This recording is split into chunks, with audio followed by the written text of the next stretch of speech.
Plásticos en la agricultura.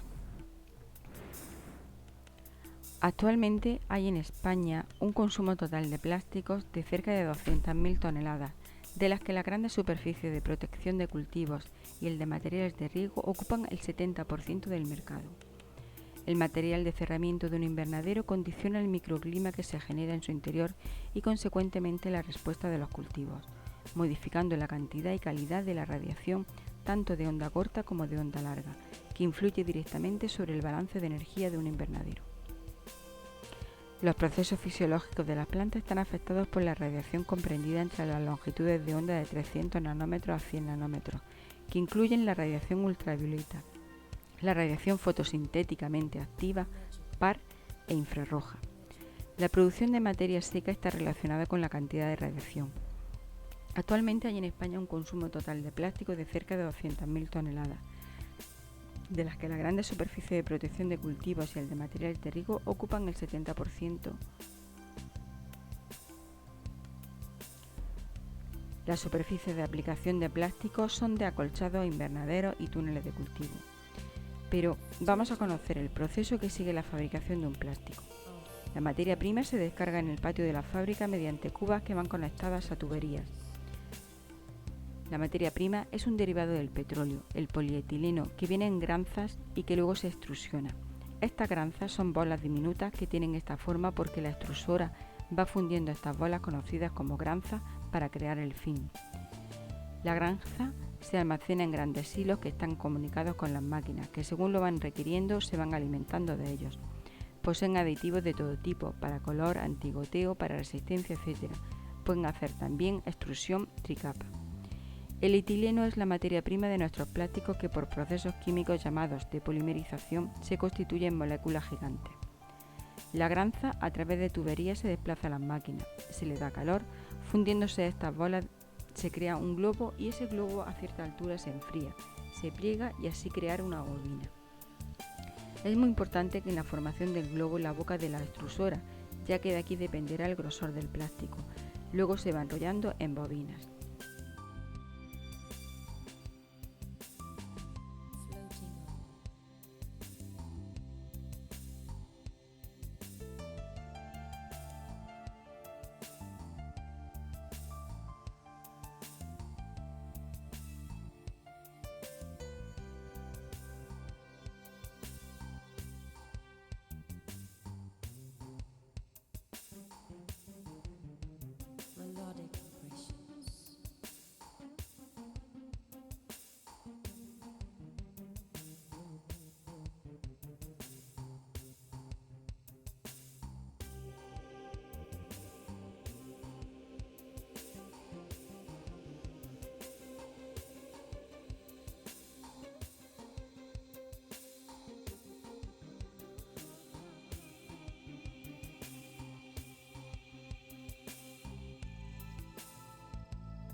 Posteriormente, la bobina se enrolla en forma de M en la parte superior de la extrusora y se detallan todas las características del plástico.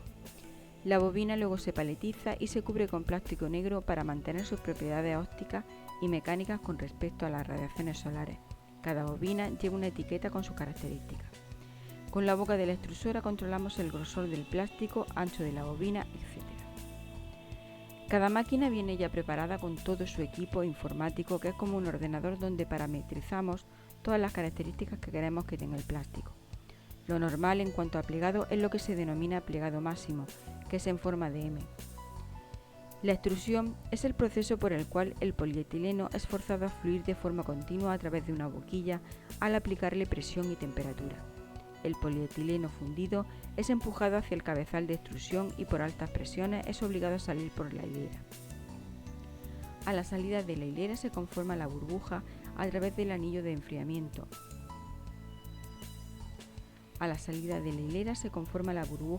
a través del anillo de enfriamiento, al mismo tiempo que se inyecta aire a presión por el orificio central del mandril, hasta conseguir que el tubo tenga las dimensiones adecuadas. El tubo extruido avanza a través de los rodillos de arrastre, pasando seguidamente a la calandra de enrollado.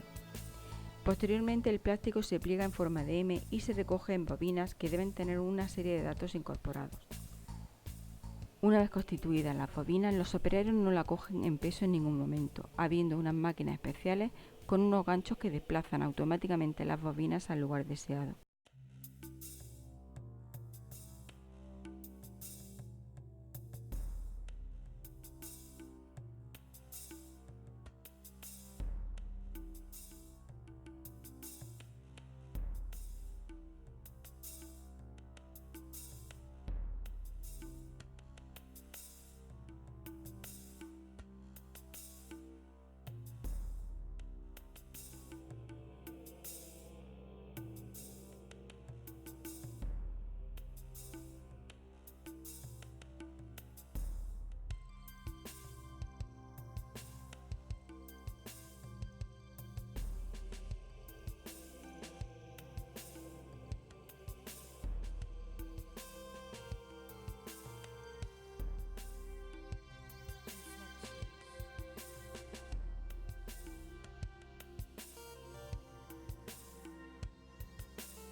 Existen etiquetas por palés y por bobina.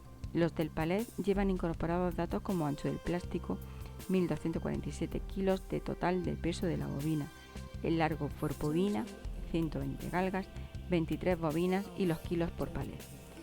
Vimos otro plástico para acolchado con 120 galgas de espesor, 7 metros de ancho y es para el suelo del invernadero. Hay otro etiquetado por bobina donde se refleja que es la 1824.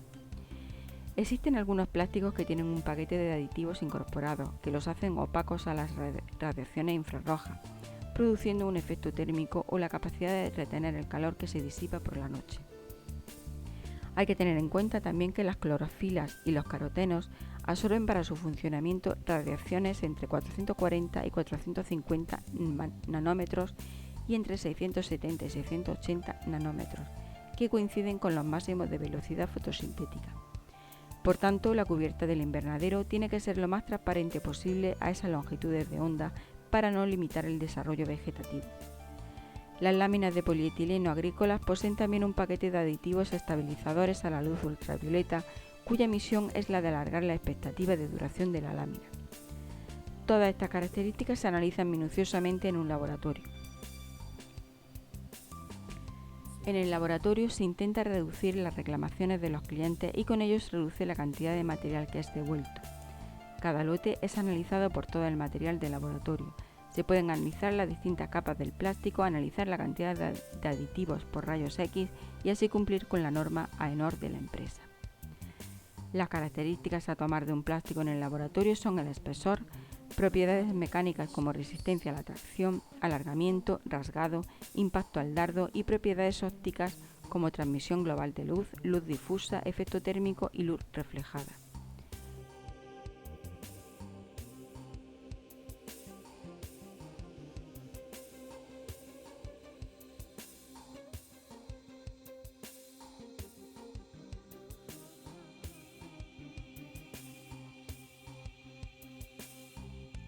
Al cultivar en invernadero se consigue precocidad de las cosechas, aumento de producciones, posibilidad de obtener cosechas fuera de época, frutos de mayor calidad, ahorro de agua y posibilidad de obtener varias cosechas al año en la misma parcela.